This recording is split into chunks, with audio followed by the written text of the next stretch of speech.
This video is made for entertainment purposes only. Evening. License and registration.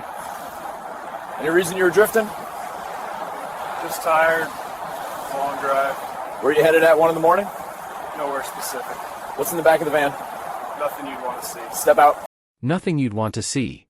Those 5 words, spoken with chilling calmness into the glow of a flashlight beam at 1:18 in the morning, would haunt Officer Daniel Ruiz for the rest of his life. The bodycam was rolling.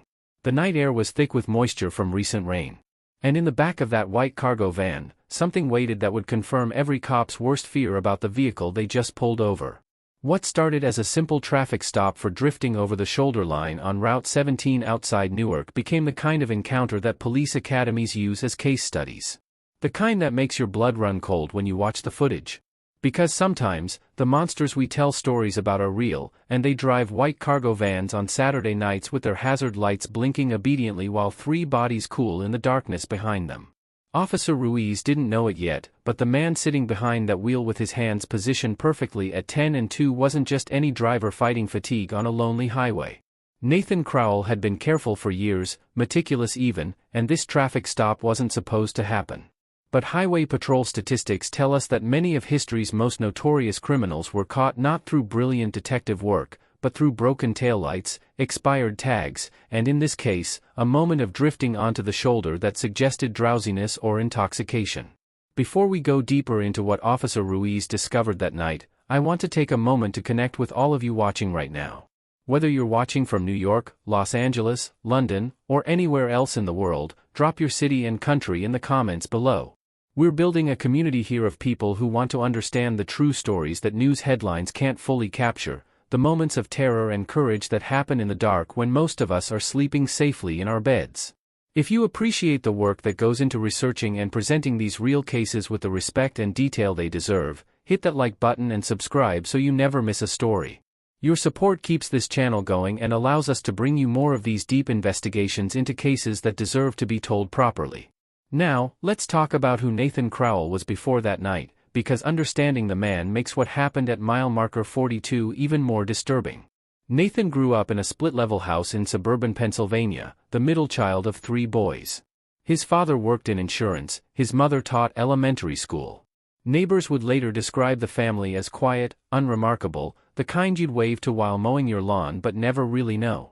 Nathan was an average student who faded into the background of class photos, neither popular nor bullied, just invisible in that particularly teenage way that some kids master without trying.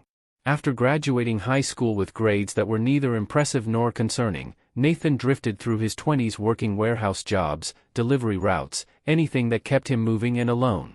He never married, never had children, never put down roots that would show up in anyone's memory as significant. By his early 30s, he was working for a regional plumbing supply company, driving their cargo vans on delivery runs across New Jersey and eastern Pennsylvania. The company trusted him. He was always on time, never complained, never caused problems. The van he drove became as anonymous as he was, white and unadorned, the kind you see 100 times a day without registering. What nobody knew, what even his coworkers who saw him 5 days a week couldn't have guessed, was that Nathan had been nurturing something dark since his mid-20s, a compulsion that started with fantasies he couldn't control and evolved into something far worse. By age 38, he'd killed his first victim, a transient man whose disappearance went unreported because no one was looking for him. The ease of it, the lack of consequences, opened a door that Nathan walked through twice more over the next 3 years. He was careful in ways that true crime enthusiasts would recognize as textbook serial offender behavior. He chose victims from the margins, people whose absence wouldn't trigger immediate investigations. He varied his methods enough to avoid pattern recognition. He never kept trophies or souvenirs that could link him to his crimes. And crucially, he used his job's cargo van for transport, knowing that work vehicles blend into traffic in ways that make witnesses' memories unreliable. The van was his hunting blind, his mobile crime scene, his confession booth where victims realized too late what was happening. By April of 2019, Nathan had refined his approach to something he considered an art form. The bodies in his van that Saturday night represented what he thought of as completed work, victims he'd kept in a storage unit he rented under a false name, waiting for the right moment to transport them to a disposal site he'd scouted months earlier in the Delaware Water Gap. He'd driven this route 4 times to memorize every curve, every camera location, every state trooper usual position.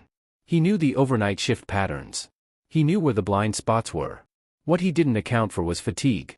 Nathan had been awake for 22 hours, pumped full of gas station coffee and nervous energy, and in a moment of inattention just before the Route 17 junction, his van drifted right, tires catching the rumble strip with that distinctive buzz that snaps drivers back to alertness. He corrected immediately, but not before Officer Daniel Ruiz, parked in a median crossover running radar, saw the drift in his headlights. Ruiz was 9 years into his career with Newark PD, assigned to highway patrol, a job that oscillated between mind-numbing boredom and sudden spikes of adrenaline. He'd worked hundreds of traffic stops, written thousands of tickets, talked down dozens of drunk drivers and a handful of armed suspects. His Bodycam had captured domestics, drug busts, accident scenes that required therapy sessions afterward. But nothing in his training or experience prepared him for what would unfold over the next 8 minutes. As Ruiz activated his lights and accelerated from the median, he ran the van's plates through the system. The return came back clean, registered to a plumbing supply company in Newark, no warrants, no flags.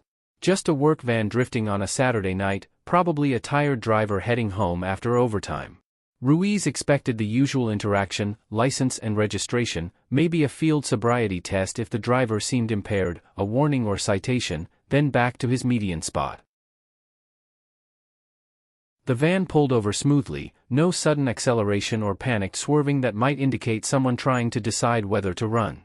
It eased onto the shoulder with turn signal blinking, hazards activating immediately after it stopped. Textbook compliant. Ruiz approached from the driver's side, flashlight in hand, Bodycam recording everything with that distinctive fisheye distortion and head-up display showing the time as 1:18 and the red rec indicator pulsing in the corner. The driver's window rolled down before Ruiz reached it, another sign of compliance that actually made Ruiz more cautious because career criminals know that appearing cooperative buys crucial seconds. Inside, Nathan Crowell sat with both hands visible on the steering wheel, positioned at 10 and 2 exactly as driving instructors teach. His face was pale in the flashlight beam, almost bloodless, with short brown hair and a clean-shaven jaw. He wore a faded gray hoodie and black jeans. His expression was neutral, but his eyes, those were what Ruiz would remember in every nightmare afterward, unblinking and flat, like looking into the eyes of a shark. "Evening," Ruiz said, his voice carrying the professional neutrality that officers develop, friendly enough not to escalate but firm enough to establish authority. "License and registration. Any reason you were drifting back there?" Nathan reached slowly for his wallet, movements deliberate and visible, pulling out a New Jersey driver's license that he handed over along with the van's registration from the visor. "Just tired," he said, his voice surprisingly soft, almost apologetic. "Long drive." Ruiz examined the documents with his flashlight. The license photo matched the face in front of him. Nathan Michael Crowell, age 41, address in East Orange. The registration was current, insurance valid. Everything checked out on paper, but something in Ruiz's gut, that instinct that keeps cops alive, started whispering that something was wrong. Maybe it was how still Nathan sat, no nervous fidgeting or excessive talking that tired drivers usually exhibited. Maybe it was the faint smell coming from the van, something chemical mixed with something organic that Ruiz couldn't quite identify. Maybe it was just the time and place, a cargo van on a deserted highway in the dead hours when honest people are home sleeping. "Were you headed at 1 in the morning?"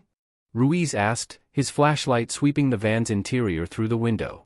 The cabin was clean, almost sterile, no food wrappers or coffee cups or work papers scattered on the passenger seat. Just emptiness. "Nowhere specific," Nathan answered, and those 2 words shifted the entire encounter because who drives a cargo van at 1 in the morning to nowhere specific? The answer was so nonsensical, so deliberately evasive, that Ruiz's hand moved unconsciously closer to his duty weapon. If you're watching this and your heart rate is climbing, if you're feeling that same unease that Officer Ruiz felt in that moment, let me know by hitting the like button. This is the kind of case that reminds us why we need to support law enforcement officers who trust their instincts even when everything appears normal on paper. If this story is gripping you the way it gripped me when I first researched it, make sure you're subscribed because we dive deep into cases like this every week, cases where split-second decisions determine whether someone lives or dies. Ruiz stepped back from the window slightly, creating distance and a better angle. "What's in the back of the van?" he asked, the question casual but his tone sharpening just enough to signal this wasn't optional conversation anymore. Nathan turned his head slowly to look directly at Ruiz, and for a 3-second eternity that the bodycam captured perfectly, the two men locked eyes. Then Nathan spoke the words that would be replayed in courtrooms and true crime documentaries for years afterward. Nothing you'd want to see. The phrase hung in the humid night air like smoke. Not a denial, not a deflection, but a statement of fact delivered with such flat certainty that it bypassed Ruiz's conscious thought and went straight to his survival instinct. Every alarm bell in his nervous system started clanging at once. "Step out," Ruiz ordered, his hand now resting on his weapon, his voice losing all traces of casual friendliness. "Keep your hands visible."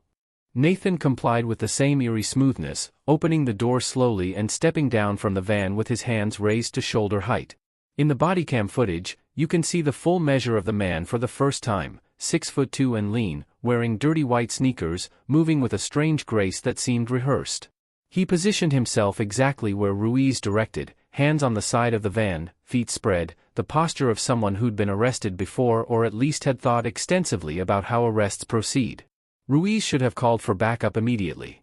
Department protocol for any stop that elevated to this level of suspicion required it. But Ruiz was also aware that units were spread thin on a Saturday night, that backup could be 15 minutes away, and that if this turned out to be nothing, if the back of the van contained plumbing supplies or legitimate cargo, he'd spend the next month being ribbed by colleagues for being spooked by a tired driver's weird phrasing. That hesitation, that very human calculation between caution and not wanting to appear paranoid, created the next moment. "You can open it if you want," Nathan said, his voice still soft, still carrying that terrible politeness that felt like fingernails on Ruiz's spine. He wasn't offering permission in the legal sense, wasn't granting consent because he had to, but offering it like someone gesturing a guest toward an interesting painting. "Come see what I've created, come look at my work." That was when Ruiz made the call that probably saved his life. Instead of opening the van's rear doors himself, instead of turning his back on Nathan even for the seconds it would take to walk around the vehicle, he keyed his radio. "Dispatch, start me another unit to my location, Route 17 mile marker 42, priority." His voice was steady but the code priority signaled urgency without saying the word "suspect is giving me the creeps but I don't have probable cause yet." The dispatcher acknowledged, confirming a unit was en route, ETA 12 minutes. 12 minutes felt like 12 hours. Ruiz kept Nathan against the side of the van, kept his hand on his weapon, and waited while the woods around them filled with the sounds of night insects and distant highway traffic and his own heartbeat pounding in his ears. Nathan didn't speak again. He simply stood there with his hands on the van, breathing slowly, waiting with the patience of someone who'd already accepted whatever was coming next. In later interviews, Ruiz would describe this as the most unsettling part of the entire encounter, more disturbing even than what came after, because Nathan's absolute calm suggested a man who'd moved beyond fear or hope into some other psychological territory altogether. When the backup unit arrived 9 minutes later, Officer Sarah Chen exiting with her own bodycam active and immediately sensing the tension, Ruiz finally moved toward the rear of the van. The bodycam footage from this section has been analyzed frame by law enforcement trainers because it captures something rare, the exact moment an officer realizes he's standing next to something monstrous. Ruiz's flashlight beam swept across the van's rear doors, scuffed white paint with Pennsylvania dirt caked in the handle mechanisms. He reached for the latch, and the bodycam picked up the sound of his breathing, faster now, adrenaline flooding his system even though he didn't consciously know why yet. The door opened with a metallic creak. What happened next isn't shown directly in the footage because of how body cameras are positioned and because the full interior wasn't immediately visible in the flashlight beam. But you can hear it in Ruiz's voice, in the sharp intake of breath, in the way he took 2 steps backward and his hand went to his mouth. You can hear it in his radio call, voice stripped of all professional neutrality now, raw and urgent. "Dispatch, I need homicide detectives, CSI, and a supervisor to my location immediately. I have, Jesus Christ, I have multiple bodies in this vehicle."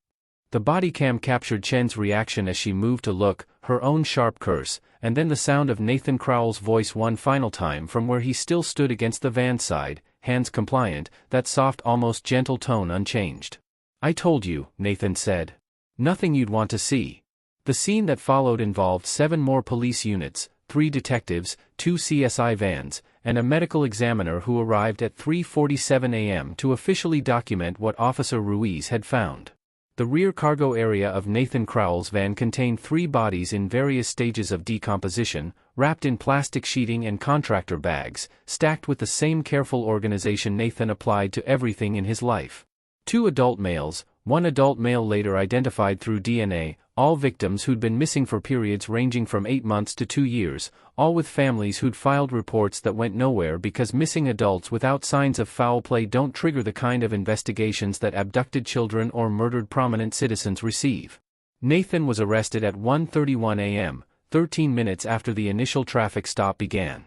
He didn't resist, didn't lawyer up immediately, didn't invoke his rights. Instead, he sat in the back of a police cruiser and watched the circus of law enforcement activity around his van with what witnesses described as mild curiosity, as if he were observing something that was happening to someone else. The investigation that followed would uncover the storage unit, the disposal site Nathan had been heading toward, and eventually evidence linking him to 2 additional victims whose bodies had already been disposed of in ways that made identification difficult. Forensic accountants would track rental agreements under false names, cell phone pings that placed Nathan at abduction sites, and a digital trail of deleted search histories that painted a picture of a man who'd been planning this for years. How would you have reacted if you were Officer Ruiz in that moment when the flashlight beam revealed what was in that van? Would you have had the composure to maintain protocol, to preserve the crime scene, to not let the horror overwhelm the training? Drop your thoughts in the comments because these are the questions that separate academic understanding of crime from the visceral reality of encountering it in the flesh. The trial began 14 months later, in June of 2020. Nathan's defense attorney attempted to argue diminished capacity, claiming his client suffered from dissociative disorders that prevented him from fully understanding his actions. The prosecution countered with the meticulous planning, the false identities, the selection of marginalized victims, all evidence of a man who knew exactly what he was doing and took extensive measures to avoid detection. The jury deliberated for 4 hours before returning guilty verdicts on all counts: 3 counts of first-degree murder, 2 counts of kidnapping, 1 count of desecration of human remains. The sentencing hearing was where Nathan Crowell spoke at length for the first time since his arrest. Given the opportunity to address the court, he stood in his orange jumpsuit with chains around his waist and ankles and spoke for 12 minutes in that same soft, measured tone that Officer Ruiz would never forget. He didn't apologize to the victims' families. He didn't express remorse or beg for mercy. Instead, he described his crimes with clinical detachment, explaining his victim selection process, his disposal methods, his emotional state during the murders, all delivered like a lecturer discussing a subject of academic interest. Several family members left the courtroom sobbing. The judge, a 30-year veteran of the bench who'd presided over hundreds of violent crime cases, later told reporters it was the most disturbing allocution he'd ever witnessed because of Nathan's complete absence of human emotion. The sentence was 3 consecutive life terms without possibility of parole, plus 60 years on the additional charges. Nathan accepted it with a small nod, as if the judge had confirmed a restaurant reservation. He was transferred to New Jersey State Prison in Trenton, where he remains today in a special housing unit for high-profile offenders. According to prison psychologists who've evaluated him, Nathan shows no signs of mental illness in the clinical sense. He's not psychotic, not delusional, not suffering from any treatable condition. He simply lacks something fundamental that makes most people human, that capacity for empathy and emotional connection that prevents us from seeing other people as objects to be used and discarded. Officer Daniel Ruiz received a commendation for his handling of the traffic stop, recognition that his instincts and professionalism prevented Nathan from reaching that disposal site and potentially getting away with 3 more murders. But Ruiz told reporters at the ceremony that the commendation felt hollow because he couldn't shake the image of those bodies, couldn't stop wondering about the drifting that he almost ignored, the casual decision to run radar from that particular median that night, all the tiny chance elements that had to align perfectly for this predator to be caught. "We got lucky," Ruiz said in an interview 6 months after the arrest. "That's what keeps me up at night. Not what I saw in that van, as horrible as that was, but thinking about how easily he could have not drifted, how I could have been 50 yards further down the road, how there are probably others out there right now who are just as careful, just as patient, who won't get caught because that one lucky moment never comes." This case raises questions that don't have comfortable answers. How many Nathan Crowells are driving cargo vans and delivery trucks right now, hiding in plain sight behind work schedules and unremarkable faces? How many bodies are in storage units rented under false names, in disposal sites that haven't been discovered, in places that won't give up their secrets until some random chance brings a flashlight beam to bear on them? The FBI estimates there are between 25 and 50 active serial killers operating in the United States at any given time, but that number is based on cleared cases and identified patterns. The real number of people who kill repeatedly and successfully evade detection is unknowable by definition. What we do know is that traffic stops, those mundane interactions that happen millions of times a year and fade from memory before the officer is back in their patrol car, sometimes intersect with evil in ways that change everything. Timothy McVeigh was arrested after the Oklahoma City bombing because a state trooper noticed his car had no license plate. Ted Bundy was caught in a traffic stop because an officer spotted him driving erratically in a stolen vehicle. David Berkowitz, the son of Sam, was identified because a parking ticket placed him at a crime scene. The banality of traffic enforcement, its routine nature, creates opportunities for chance to intervene in cases where everything else has failed. If this story has affected you, if it's made you think differently about the cargo vans you pass on the highway or the ordinary-looking people who surround us every day, you're not alone. That's the point of examining these cases in detail, not to sensationalize or exploit tragedy, but to understand that evil doesn't announce itself with dramatic music and obvious warning signs. It drives white cargo vans with valid registrations. It complies with traffic stops and keeps its hands visible. It speaks softly and offers terrible permissions with polite phrasing. And sometimes, just sometimes, an officer's instincts and a moment of drifting alignment bring it into the light. Hit that like button if you want to see more deep dives into cases where ordinary moments revealed extraordinary darkness. Subscribe so you never miss these investigations. Share this video with anyone who's interested in true crime told with the detail and respect these stories deserve. And drop a comment telling me what aspect of this case struck you most powerfully. Was it Nathan's chilling calmness? Officer Ruiz's split-second decisions? The random chance that brought them together that night? Your engagement helps this channel continue to bring you these stories, and I read every comment. The bodycam footage from that traffic stop is used now in police academies across the country as a training tool for recognizing when something is wrong even when you can't articulate exactly what it is. The recording has been watched thousands of times by officers learning to trust their instincts, to not dismiss the subtle signals that separate a routine stop from an encounter with something monstrous. Every time a new class of recruits sees Nathan Crowell's flat eyes and hears him say, "Nothing you'd want to see," they're learning a lesson that can't be taught from textbooks, that the worst things in this world don't look like movie villains, they look like tired drivers on dark highways, and your survival depends on recognizing the difference before it's too late. Thank you for watching, for engaging, for being part of a community that wants to understand the true darkness without flinching from it. There are more stories like this one, more moments where ordinary people confronted the extraordinary and lived to document it. I'll see you in the next video. Stay vigilant out there.